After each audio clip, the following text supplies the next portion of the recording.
سیدھی سی بات یہ ہے کہ میرا بھائی اگر ضرورت مند ہے تو اس کی آبرو کب بچے گی؟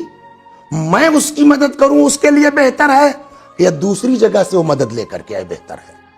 ہم کو کرنا پڑے گا. ہم کریں نا. ہاں امام جعفر صادق علیہ السلام بڑی لطیف روایت یہ اسی پہ ختم کلام کر دیتے ہیں کہ ایک بندہ خدا تھا اور دونوں بھائیوں کا مذہب الگ الگ ہے. اچھا.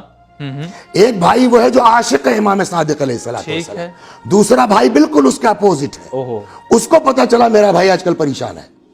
جو اپوزٹ تھا ہاں وہ پریشان تھا. اچھا. اس بھائی نے سوچا کہ یار ہے تو میرا بھائی، کسی کے آگے ہاتھ پھیلائے گا، میری بھی تو بے عزتی اس میں ہوگی، اس کا عمل اس کے ساتھ، اس کا کچھ پیسہ ویسا بھجوا دیا جو ضرورت تھی. ہاں پہنچا امام کے پاس ملنے کے لیے. اچھا. جیسے ہی امام کی بارگاہ میں حاضر ہوا، جی آؤ آؤ آؤ آؤ آج کے تمہارے کام سے میں بہت خوش ہوا. کیا مطلب ہوا؟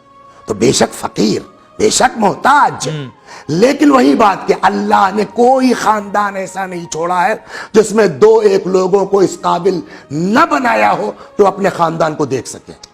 اگر یہ لوگ ہر آدمی اپنا ہی کنبہ دیکھ لینا بس کافی ہے. انشاءاللہ. بالکل.